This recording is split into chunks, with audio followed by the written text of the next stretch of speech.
요한복음 10장 1절부터 18절 말씀입니다. 제가 가지고 있는 성경은 182페이지입니다. 요한복음 20장 1절부터 18절까지입니다. 찾으신 줄 알고 제가 먼저 교독하겠습니다. 안식 후 첫날 일찍이 아직 어두울 때에 막달라 마리아가 무덤에 와서 돌이 무덤에서 옮겨진 것을 보고 시몬 베드로와 예수께서 사랑하시던 그 다른 제자에게 달려가서 말하되 사람들이 주님을 무덤에서 가져다가 어디 두었는지 우리가 알지 못하겠다 하니 베드로와 그 다른 제자가 나가서 무덤으로 갈새 둘이 같이 다름질하더니 그 다른 제자가 베드로보다 더 빨리 달려가서 먼저 무덤에 이르러 구부려 세마포 놓인 것을 보았으나 들어가지는 아니하였더니 시몬 베드로는 따라와서 무덤에 들어가 보니 세마포가 놓였고 또 머리를 쌌던 수건은 세마포와 함께 놓이지 않고 딴 곳에 쌌던 대로 놓여 있더라. 그때야 무덤에 먼저 갔던 그 다른 제자도 들어가 보고 믿더라. 그들은 성경에 그가 죽은 자 가운데서 다시 살아나야 하리라 하신 말씀을 아직 알지 못하더라. 이에 두 제자가 자기들의 집으로 돌아가니라.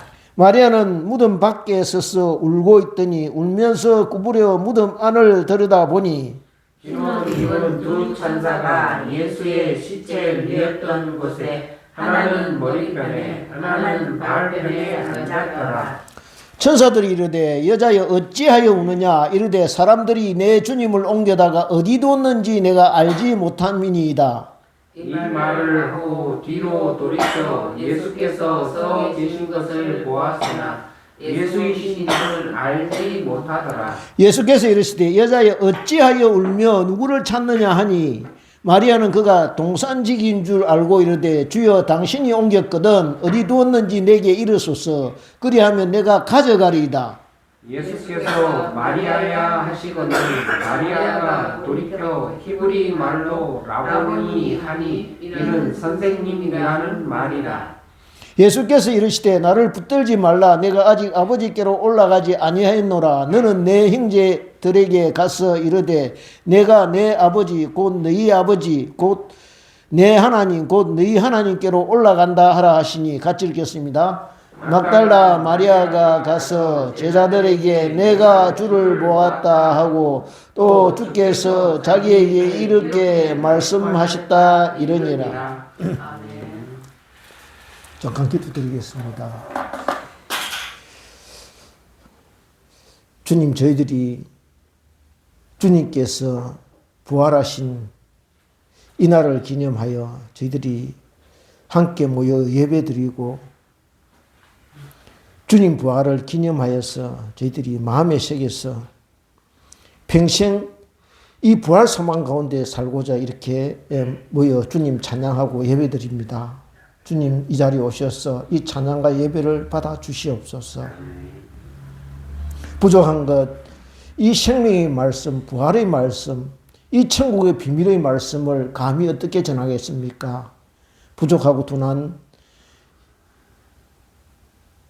이 종을 주께서 깨우치고 함께하여 주시어서 생명의 말씀을 풀어 설명할 때에 저희들 마음속에 부활의 그 생명이 자리 잡게 하시고 싹트고 열매 맺어 영원한 부활의 생명을 누리는 저희들 될 수 있도록 주님 함께 하시고 역사하여 주시옵소서. 혹시 사단이 이 자리에 틈타지 못하게 지켜주시고 성령이 함께 운행하여 주시어서 이 시간 이 자리가 생명이 넘치며 저희들이 생명을 누리는 그런 소중하고 귀한 은혜의 자리가 될 수 있도록 함께하여 주시옵소서. 감사드리옵고 예수님 이름으로 기도드리옵나이다. 아멘.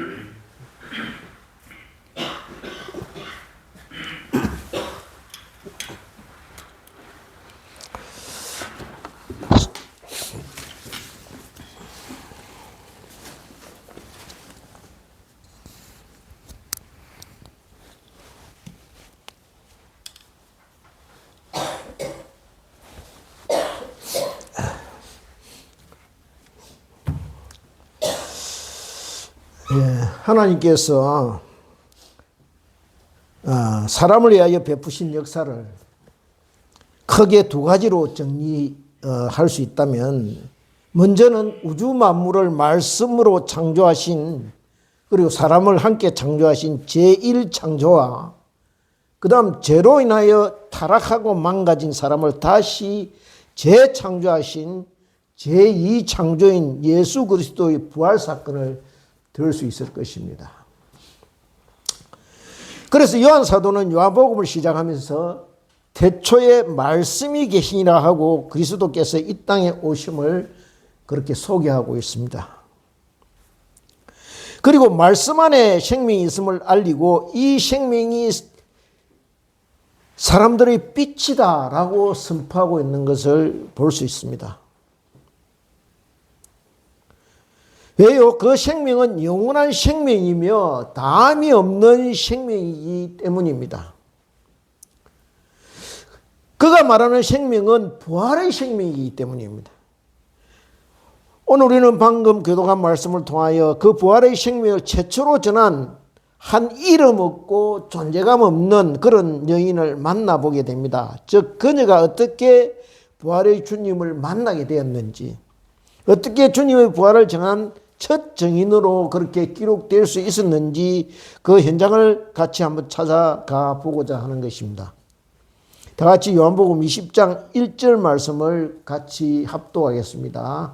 같이 읽겠습니다. 시작. 안식 후 첫날 일찍이 아직 어두울 때에 막달라 마리아가 무덤에 와서 돌이 무덤에서 옮겨진 것을 보고, 여기에 안식 후 첫날 이렇게 되어 있습니다. 일찍이, 그러니까 아직 어두울 때라고 정확한 때를 기록하고 있습니다. 그래서 많은 성경학자들이 이 구절을 감안하여 아마 한 새벽 5시쯤 그렇게 되었을 것이다 이렇게 추론하고 있습니다.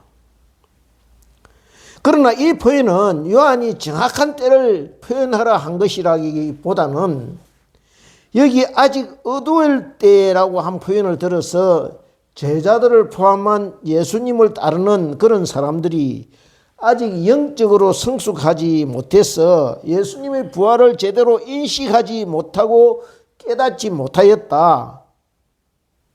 그렇게 영적으로 어두운 그런 때라고 해석하는 게 맞다는 것이죠.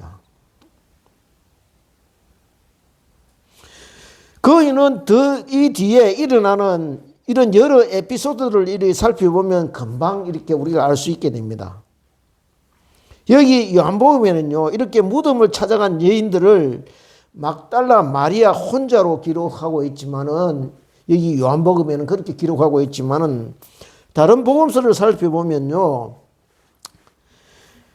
다른 마리아, 그러니까 야고보의 어머니 마리아를 포함해서 몇 사람이 더 있었던 것으로 그렇게 보여집니다. 그런데 요한이 유독 이 막달라 마리아 한 여인만을 이렇게 기록하게 된 데는 그녀가 부활을 증언한 최초의 여인이라는 그 사실을 강조하기 위해서인 것 같습니다. 여기에 막달라 마리아라고 되어 있는데요, 성경에는 앞에서 설명드렸듯이 이 마리아라 하는 이름을 가진 여러 여인들이 등장하고 있습니다. 그렇다면 여기에 나오는 막달라 마리아가 누구인가 하면요, 앞에서 제가 인용 말씀 1번에 이렇게 설명하였듯이 찾지는 않겠습니다. 누가복음 16장 9절에 나오는 그 마리아입니다. 마가복음서를 보면 이렇게 기록되어 있는 것을 볼 수 있는데요, 예수께서 안식 후 첫날 이른 아침에 살아나신 후에 전에 7 귀신을 쫓아내어 주신 막달라 마리아에게 먼저 보이시니 이렇게 되어 있습니다. 그리고 10절에 마리아가 가서 예수와 함께 하던 사람들이 슬퍼하며 울고 있는 중에 이 일을 알림에 그들은 예수께서 살아나셨다는 것과 마리아에게 보이셨다는 것을 듣고도 믿지 아니하니라 이렇게 되어 있습니다. 그러니까 마리아가 전한 예수님의 부활 소식을 듣고도 아무도 믿지 않았다는 것입니다. 즉 마리아가 예수님을 너무 사랑한 나머지 무덤에 가서 그 희끄무리한 어떤 다른 사람을 잘못 봤다든지 동산에 있는 다른 어떤 원인으로 해서 너무 이렇게 예수님을 이렇게 보고 싶은 나머지 잘못 오해했을 것이다 이렇게 생각했다는 것이죠. 사실 그렇지 않겠습니까? 오늘 본문 20장에 나오는 여러 기록들을 잠깐만 살펴보아도요, 막달라 마리아가 예수님을 얼마나 사모하고 사랑하였는지 알 수 있게 됩니다. 예수님도 이 사실을 알고 계셨습니다. 그럴 수밖에 없는 것이 귀신이요 하나도 아니고 귀신 7이 들렸던 여인이라고 이렇게 기록하고 있습니다. 그러니까 그 형편이 어떠했겠습니까? 가히 짐작이 가지 않습니까? 그죠? 사는 게 사는 것이 아니었을 것입니다. 사람답게 사는 것을 아예 포기해야 되는 인생, 희망이 없는 저주받은 그런 인생이었다는 거예요. 7 귀신에 시달리는 여인이었으니 누구도 제지할 수 없고 어떻게 해볼 수 없는 가련하고 불쌍한 여인이었을 것입니다. 그런 여인에게 예수님이 다가가셔서 고치시고 정상적인 사람으로 회복시키시고 하나님의 딸로 다시 되돌려 놓으셨다는 거예요. 그러니 이 여인에게 예수님이 어떤 존재였겠습니까? 어떤 분이었겠습니까? 아마 자기 인생의요 전부가 되었을 것입니다. 자기 인생은요 예수님 때문에 있는 것이다 라고 생각했을 것입니다. 그러니 예수님만 보면 그저 좋고 예수님 말씀 전부가 아멘이고 감동이고 예수님이 생각하면 은혜고 감사였다는 거예요. 그런데 자기 인생의 전부인 그 예수님이요 반역자로 몰려서 십자가형을 받고 돌아가신 것입니다. 기가 찰 일이죠. 자기 인생 전체가 아마 무너지고 사라지고 내려앉았을 것입니다. 그녀에게 이 막달라 마리아에게 예수님이 십자가에 돌아가신 그 십자가 사건은 자기 인생 전체가 그냥 주저앉는 그런 처참한 경험이었다는 거야. 오직 예수님만이 소망이고 기대이고 예수님을 통하여 천국을 누리며 행복해하고 있는데 그 예수님이 어느 날 갑자기 이렇게 돌아가 버렸으니 그 허탈감, 공함이 어떠했겠느냐. 그럽니다. 그 허탈감, 공함이 어떻게 말로 다 표현할 수 있겠습니까? 그러니 그녀는 안식일이 지난 후에 그렇게 죽은 예수님을 만났어요. 하소연이라도 붙들고 죽은 예수님이지만 하소연이라도 하고 실컷 울기라도 하고 싶어서 여인들과 함께 무덤을 찾아갔을 것입니다. 아마 사랑하는 주님을 만나 먼저 떠나보낸 그러니까 주님을 어떻게 생각하니 먼저 이 사랑하는 사람을 떠나보낸 그런 사람의 마음과 같았다는 거예요. 미안하고 죄송하고 곁에 있을 때 좀 더 신경 쓰고 사랑을 좀 표현하고 했으면 하는 그런 후회가 밀려왔을 것입니다. 그런데 막상 무덤에 와보니요 돌이 지금 옮겨져 있는 것입니다. 그러니 얼마나 놀랐겠습니까 이게. 사실 한번 생각해 보겠습니다. 여인들이요 아직 날이 하기도 전에 밝기도 전에 어둑어둑할 때 무덤을 찾아간다는 것은 쉽지 않은 일입니다. 그죠? 그런데 왜 이렇게 꼭두 새벽에 여인들이 갔겠습니까? 그건요 제가 볼 때는요 안식일 지나는 동안 그러니까 금요일 돌아가시고 토요일 안식일이니까 그냥 아마 이 여인들이 무덤에 가기 위해서 잠을 제대로 자지 않았어요. 잠을 설치고 그냥 날이 밝기만 기다리다가 어슴푸레하게 밝아오자 무덤으로 올라갔다는 거예요.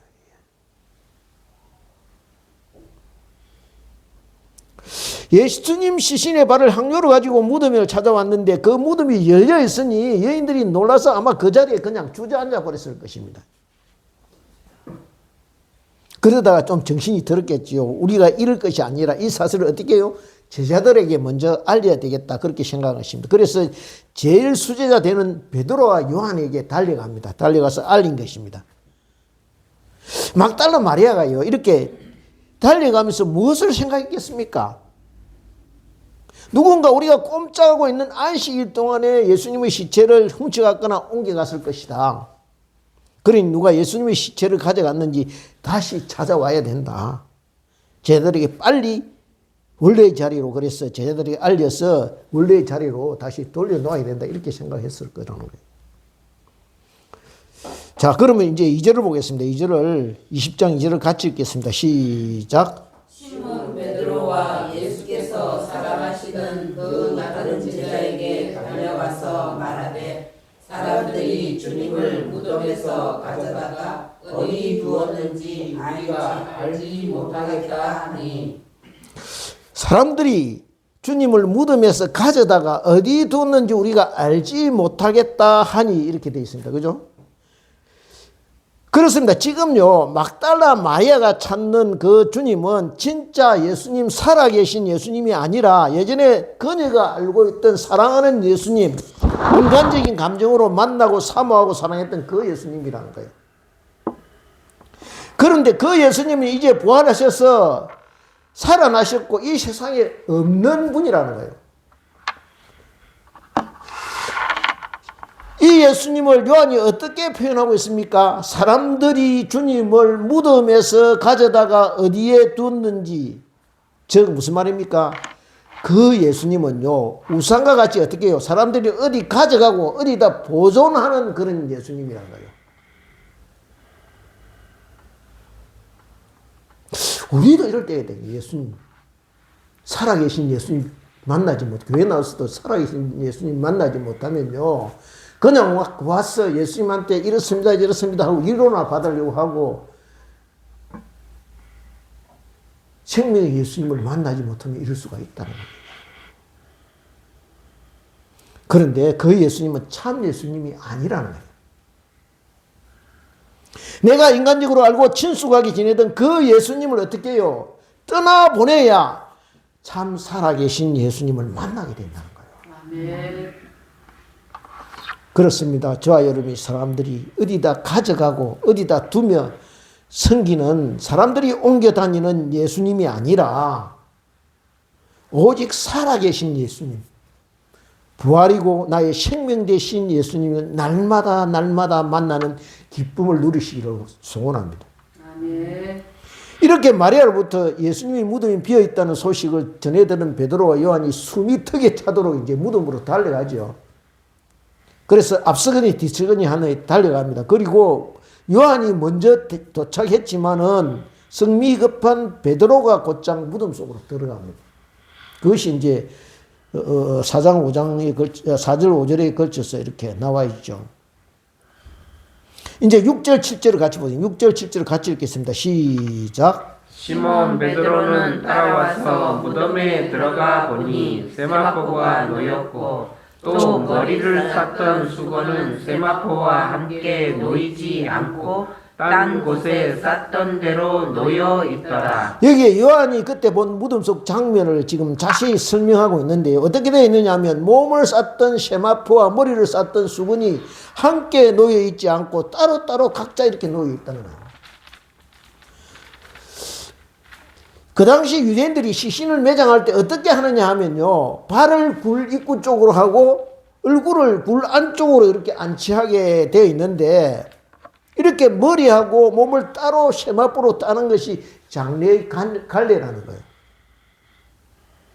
그런데 지금 요한이 무덤 속을 살펴보니 누가 시신을 가져갔거나 또 훔쳐갔으면 세마포 싼 채로 그대로 옮겨갔거나 또 다른 시신을 세마포로 처리하였다 하더라도 몸통 싼 것과 머리 부분을 한 싼 세마포로 같이 뭉쳐서 한때 놓아뒀을 것인데 어떻게 되어 있습니까? 따로따로 되어 있다는 거예요.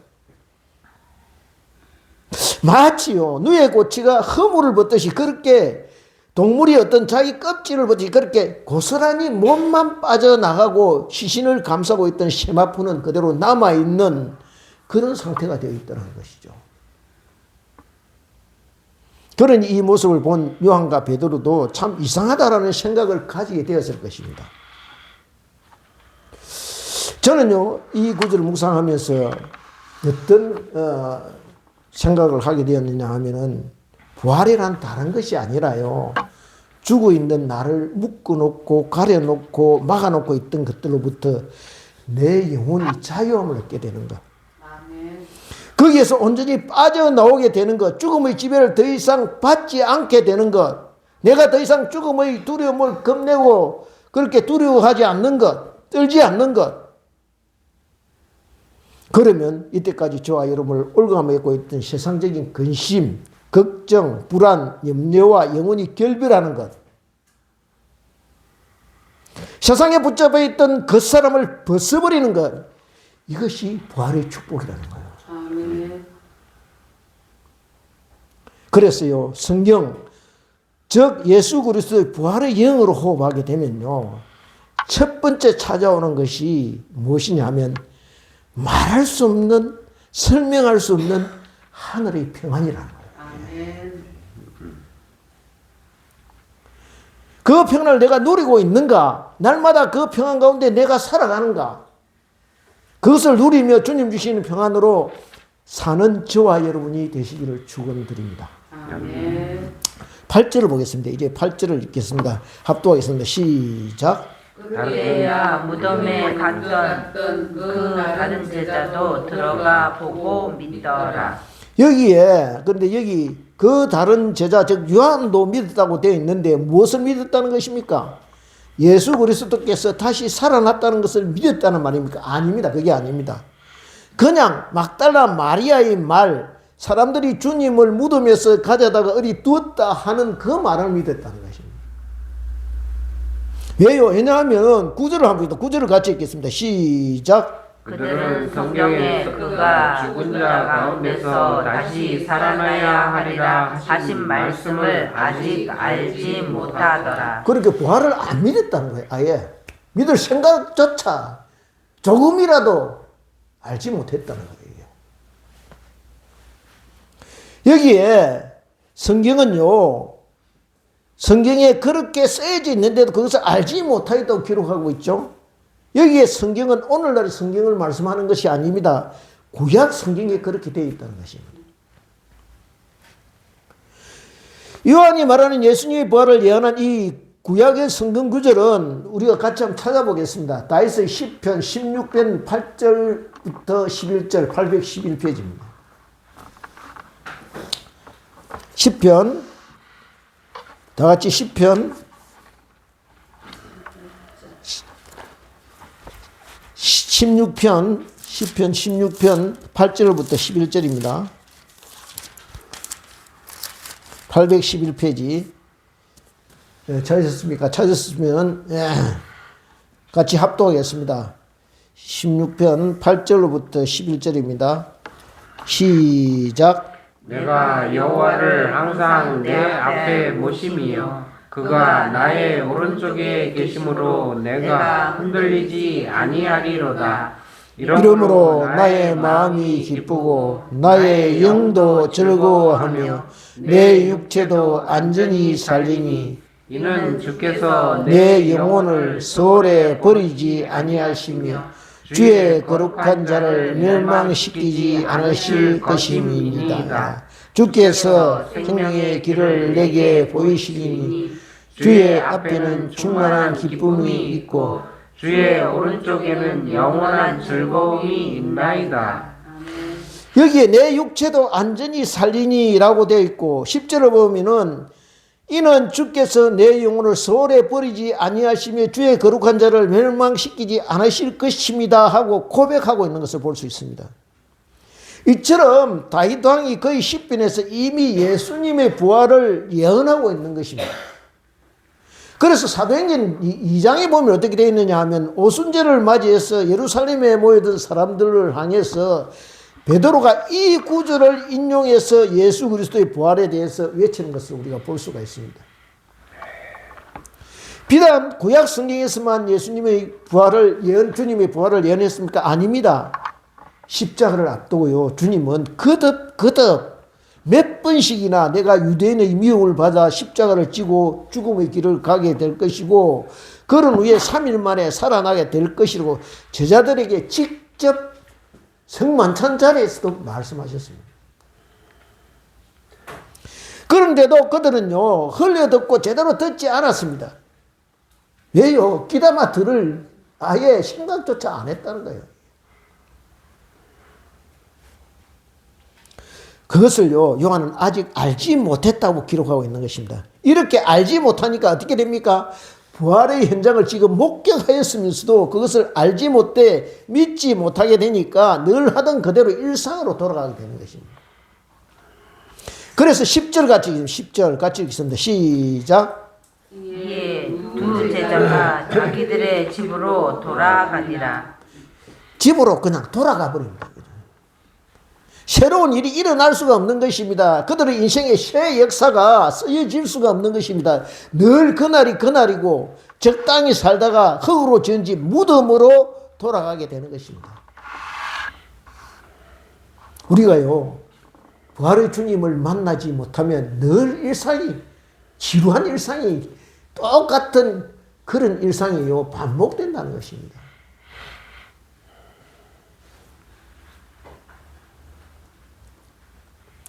누군가 노래했습니다. 오른 푸르다 라고 노래합니다. 모두. 그런데 봄을 보며 부활을 하는 자들이 해야 할 것이 무엇이겠습니까? 부활을 준비하는 자들이 되어야 한다는 거예요. 아멘.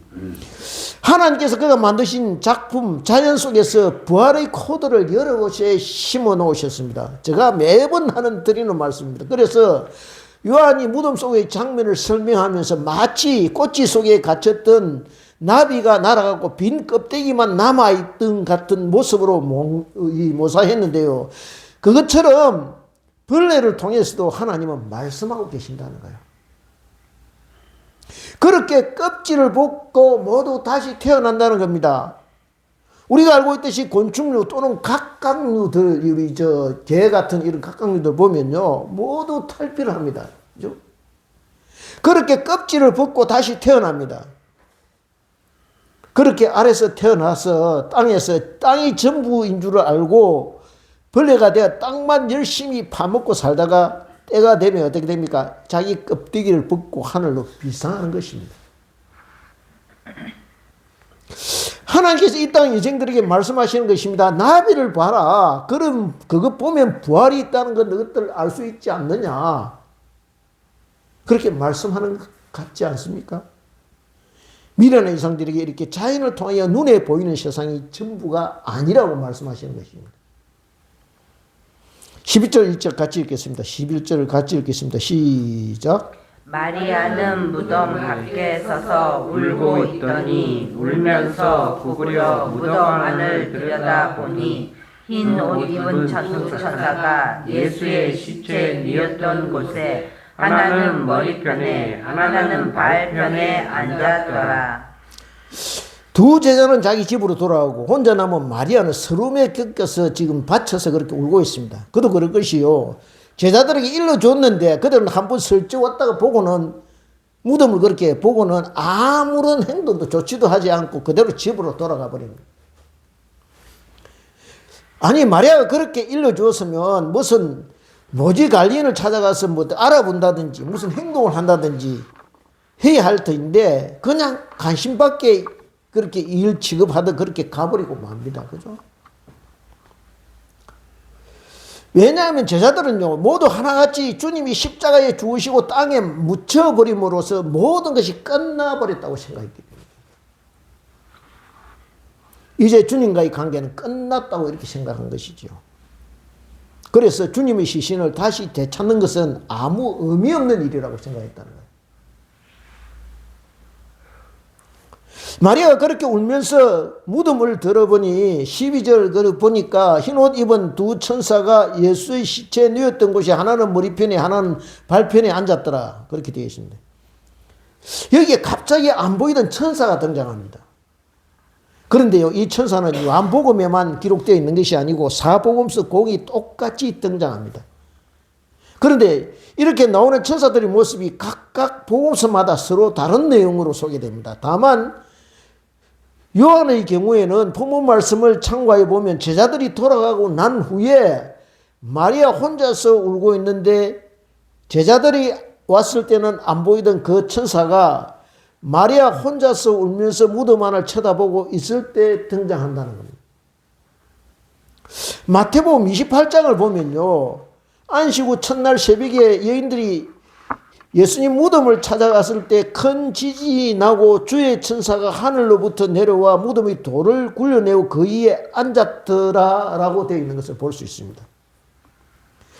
그렇다면 마리아가 본 천사는 무덤의 돌을 굴려낸 천사였을 가능성이 많다는 거예요. 그 천사들이 돌을 굴려내고 예수님이 부활 현장을 지키고 있다가 마리아에게 나타내 보인 것이라는 겁니다.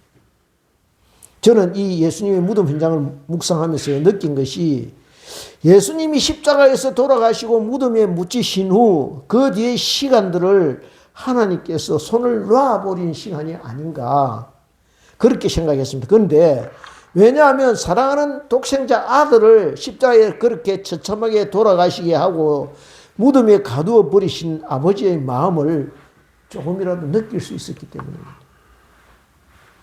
왜 아니겠습니까? 나의 하나님 어찌하여 나를 버리시나이까 하고 아들의 목소리를 예면하시면서까지 그냥 대적들의 손에 맡겨버렸었는데 하나님의 마음이 어떠하였을까?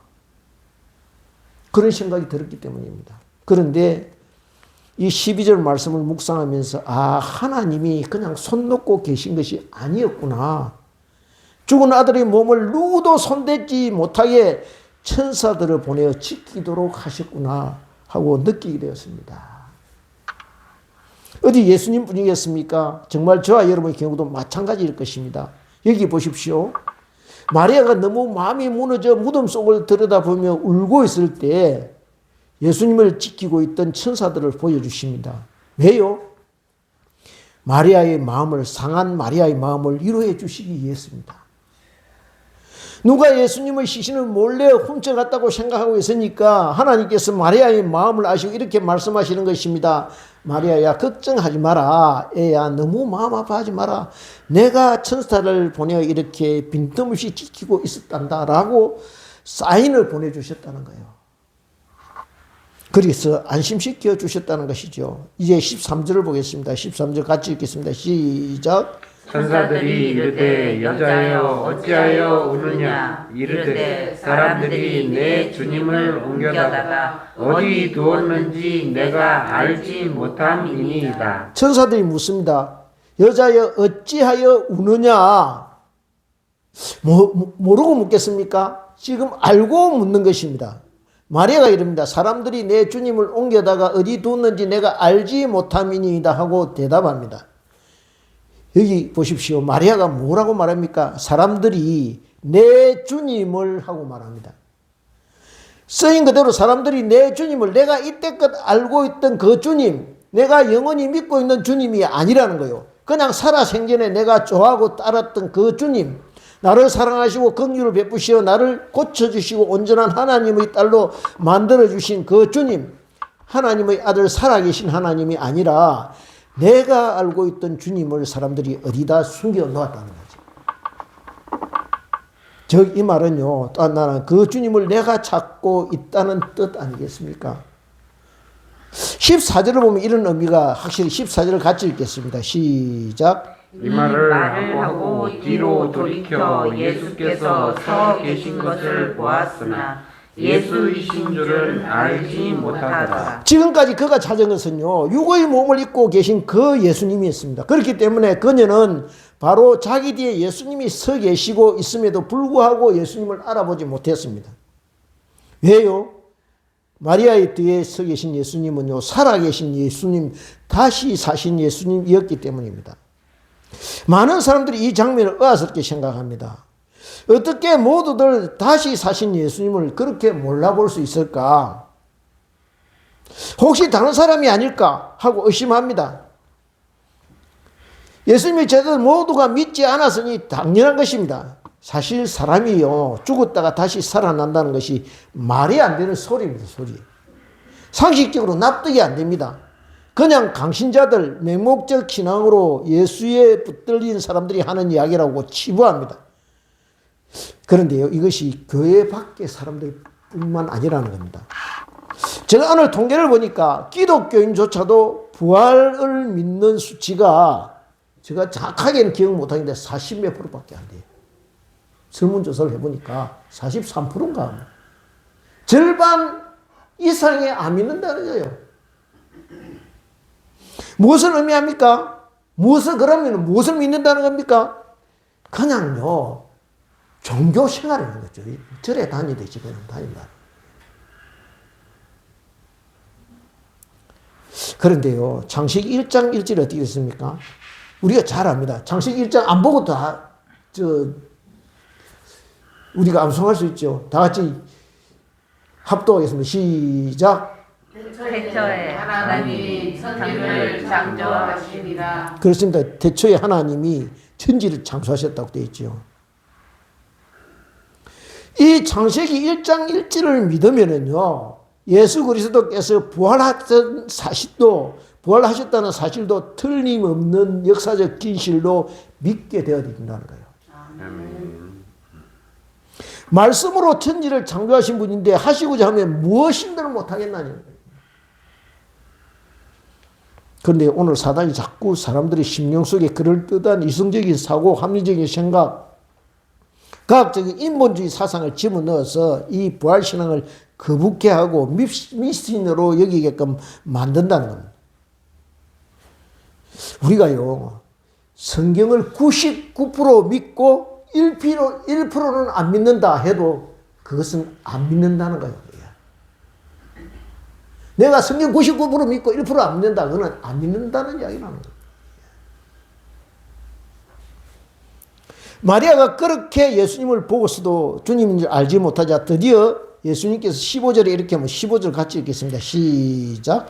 예수께서 이르시되 여자여 어찌하여 울며 누구를 찾느냐 하시니 마리아는 그가 동산지기인 줄 알고 이르되 주여 당신이 옮겼거든 어디 두었는지 내게 이르소서. 그리하면 내가 가져가리이다. 여기에 마리아를 보고요, 여자애 하고 부릅니다. 이유가 있습니다. 마리아에게 인간적으로 다가가는 예수님이 아니라 하나님의 아들로서 구원의 대상인 한저인 마리아에게 다가가는 주님이심을 이렇게 보여주고 있습니다. 우리는 이 장면을 통해서 그가 비록 그녀가 사람이신 예수를 찾고 있지만은 그럼에도 그녀가 얼마나 주님을 사모하며 살아가고 있는지 알 수 있게 됩니다. 그녀가 이렇게 말하고 있는 것 같지 않습니까? 나는 주님 없으면 안 되는 사람입니다. 주님 안 계시는 내 인생은 아무런 의미가 없습니다. 라고 고백하고 있는 것 같다는 거예요. 그런데요, 그렇게 주님을 원하고 있으면서도요, 계속해서 주님을 못 알아보고 다른 사람으로 놓쳐버린다는 거예요. 왜요? 하나님의 아들이신 영원히 살아계신 하나님을 알지 못했기 때문입니다. 우리가 찾는 주님은요, 이제는 죽어 없어진 주님, 예수님이었기 때문입니다. 그녀가 찾는 주님은 죽어 없어진 예수님이었기 때문입니다. 이렇게 그녀가 계속해서 예수님을 못 알아본 이유가 무엇입니까? 부활의 예수님을 알아보려면 영의 눈이 열려져야 하기 때문입니다. 그 눈이 열려져야 비로소 살아계신 주님을 만날 수 있기 때문입니다. 16절을 보겠습니다. 16절 같이 읽겠습니다. 시작. 예수께서 마리아야 하시거늘 마리아가 돌이켜 히브리 말로 라보니 하니 이는 선생님이라는 말이라. 마리아야 하고 부르자 비로소 그 음성을 듣고 주님인 줄 깨닫게 됩니다. 그리고 선생님하고 부르게 되죠. 살아계신 주님을 만나려면요, 부활하신 주님, 영원한 생명의 주님을 만나려면 살아계신 주님의 음성을 들어야 된다는 거예요. 한번 생각해 보십시오.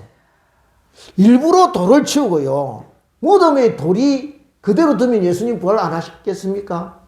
제자들이 500여, 이 12제자들이 문을 닫고 있는데 예수님 그대로 쑥 들어오셨는데, 무덤에 돌을 치우신 것은요, 이 여인들이 찾아올 것을 알고, 제자들이 올 것을 알고, 무덤을 열어놓으신 것입니다, 미리. 그리고 천사를 시켜 마리아를 또 위로하게 하셨습니다. 심지어 주님이 직접 나타나셔서 자신을 보여주셨습니다. 이 현장을 제가 보면서요, 어떤 생각을 하면 주님이 이렇게 지금 하시는 것 같아요. 그래도 안 믿을래? 부활을 안 믿을래? 너 지금 이렇게 이런 수많은, 내가 이렇게 해도 너 안 믿을래? 부활을 안 믿을래? 살아계신 나를 모른 척 하겠냐? 하고 지금 그렇게 답답해 하시는 거예요. 그런 모습을 우리가 보게 된다는 거예요.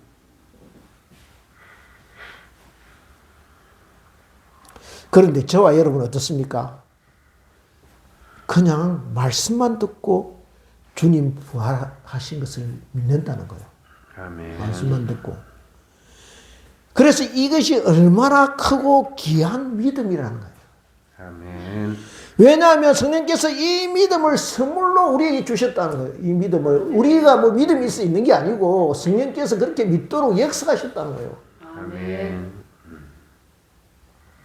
이것이 얼마나 큰 축복이냐는 것이죠. 부활하신 주님을 인격적으로 만나면, 이렇게 인격적으로 만나려면 나를 부르시는 그 부드러운 음성에 귀를 기울여야 한다는 거예요.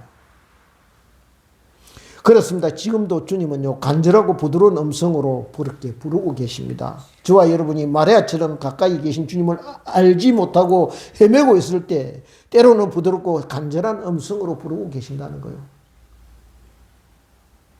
요한계시록 3장 20절입니다. 볼지어다 내가 문 밖에 서서 두드리노니 누구든지 내 음성을 듣고 문을 열리면 내가 그에게로 들어가 그와 더불어 먹고 그는 나와 더불어 먹으리라. 이 말씀은 주님께서 라오디게아 교회에 하신 말씀입니다. 그냥 초신자에게 하신 말씀이 아닙니다. 내가 내 행위를 아노니 내가 차지도 아니하고 뜨겁지도 아니하도다. 내가 차든지 뜨겁든지 하기를 원하노라. 내가 이같이 미지근하여 뜨겁지도 아니하고 차지도 아니하니 내 입에서 너를 토하여버리라. 즉 라오디게아 교회를 전체를 향해서 한 경고의 말씀입니다. 처음에는 그렇지 않았는데 차츰 사랑이 지나자 식어버렸다는 것입니다. 시간이 지나자 식어버렸다는 거예요.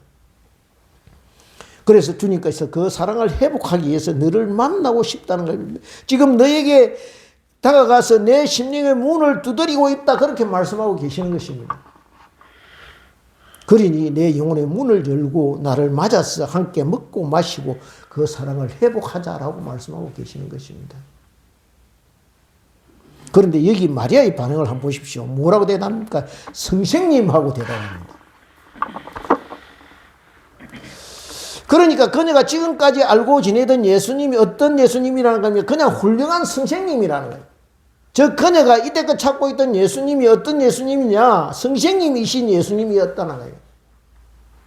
17절을 같이 보고 17절 같이 읽겠습니다. 시작. 예수께서 이르시되 나를 붙들지 말라. 내가 아직 아버지께로 올라가지 아니하였노라. 너는 내 형제들에게 가서 이르되 내가 내 아버지 곧 너희 아버지 내 하나님 곧 너희 하나님께로 올라간다 하라 하시니라.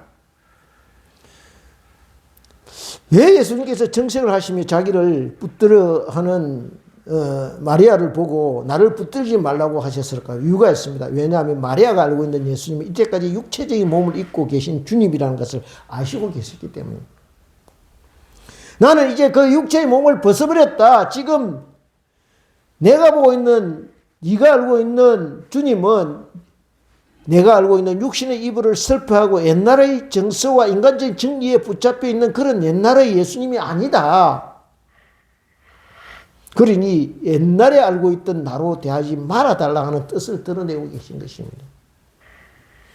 나는 이제 얼마 있지 않아서 곧 아버지께로 올라가야 하는 몸이다. 예전에 네가 알고 있던 그 주님이 아니라 찬란한 부활의 영광을 입은 거룩하고 존귀하고 영광스러운 존재다라고 말씀하고 계시는 것입니다.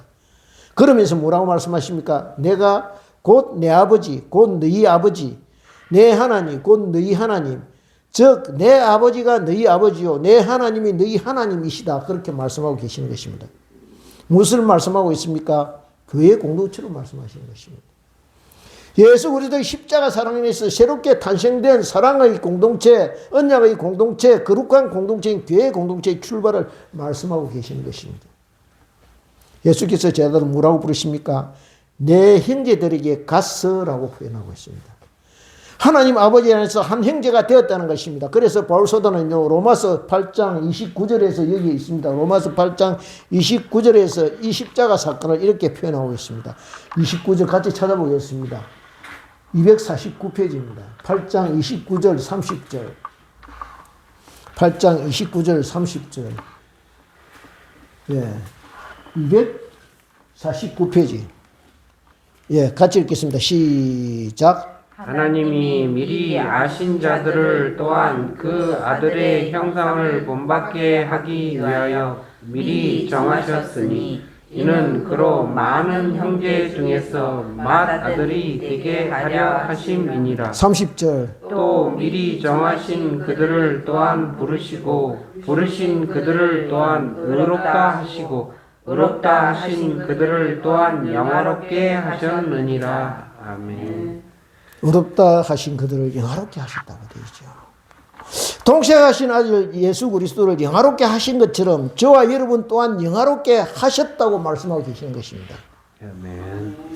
그러니까 우리는 이미 영화롭게 된 신분이라는 거예요. 아멘. 이미 하나님께서 그렇게 만들어 주셨다는 것입니다. 그러니 그 신분에 맞게 왕족이 되었다는 것이 왕 같은 제사장이라고 그랬습니다. 그죠? 그러니까 그 신분에 맞게 이 땅에서 살아야 되냐. 아무렇게나 살아서는 안 된다는 거예요. 귀하고 귀한 신분의 사람들이라는 거예요. 어떻게 하면 되겠습니까? 29절에 답이 나왔습니다. 그 아들의 형상을 본받게 하기 위하여라고 되어 있습니다. 주님이 이 세상에 사셨던 것처럼 그것을 모델 삼아 똑같이 살면 된다는 것입니다. 아멘. 즉 무슨 말씀입니까? 너희들의 형님이신 예수님처럼 살면 된다라고 말씀하시는 것입니다. 아멘. 그것이 우리를 교회 삼으신 하나님 아버지의 뜻이라는 거예요. 18절을 같이 보겠습니다. 18절을 같이 보겠습니다. 시작. 막달라 마리아가 가서 제자들에게 내가 주를 보았다 하고 또 주께서 자기에게 이렇게 말씀하셨다 이르니라. 1절부터 18절까지 가정을 이렇게 살펴보면요. 마리아가 어떻게 부활하신 주님을 바로 알게 되었습니까? 주님을 곁에 두고서도 알아보지 못하고 심지어 동산지기로 알고 엉뚱한 대답을 하다가 어떻게 주님을 살아계신 주님으로 만나게 되었습니까? 주님의 음성을 듣고 말씀을 듣고서 알게 되었습니다. 그렇습니다. 저와 여러분은요, 오늘 예수님의 무덤 부활의 현장에서 막달라 마리아를 통해서 우리 모습을 보게 됩니다. 막달라 마리아처럼 저도 여러분도 이처럼 우리 곁에 계신 주님을 놓쳐버리거나 제대로 알아보지 못하고 헤매고 다닐 때가 많다는 거예요. 그러나 한 가지 위로가 되는 것은요, 마리아가 주님을 알아본 것이 아니라 주님이 마리아에게 다가오셔서 자신을 먼저 알게 하셨다는 것입니다. 저 그녀가 찾아다니고 만나고자 한 것은 부활하신 주님이 아니었지만 그럼에도 주님 사랑하는 마음, 그 만나고자 하는 간절한 그 마음을 아시고 주님이 만나주시고 알게 해주시고 참 하나님이신 자신을 나타내 보이셨다는 것입니다. 그렇습니다. 우리가 주님 사랑하는 마음, 때로는 주님 내 기도를 들어주시지 않는 것 같아 실망하고 이 세상에서 나 혼자 버려둔 것 같아서 외로움에 빠질 때도 있지만은 그럼에도 불구하고요, 끝까지 주님 사랑하는 마음, 간절한 그 마음 잃지 않고 있으면 주님은 언제나 우리를 만나주시고 살아계신 주님의 음성을 들려주실 것입니다. 아멘. 18절을 보면요, 막달라 마리아가 제자들에게 뭐라고 전합니까? 내가 주를 보았다라고 말합니다. 여기 내가 선생님을 보았다입니까? 아닙니다. 내가 주님을 보았다라고 간증합니다. 호칭이 어떻게 달라집니까? 선생님에서 주님으로 바뀌어집니다. 살아계신 주님을 만났다는 것입니다. 저와 여러분 이 간증의 주인공들이 되시기를 소원합니다. 아멘. 그리고 또 주께서 자기들에게 이렇게 말씀하셨다 이런이라고 되어 있습니다. 그렇습니다. 주님을 바로 만난 사람들은 이렇게 내가 주님 만났다, 주님께서 나에게 이렇게 말씀하셨다라고 전하게 되어 있다는 것이죠. 저와 여러분이 남은 인생의 시간 동안 이렇게 주님을 전하는 선교적 사명을 훌륭히 감당하는 믿음의 일꾼들이 되시기를 원합니다.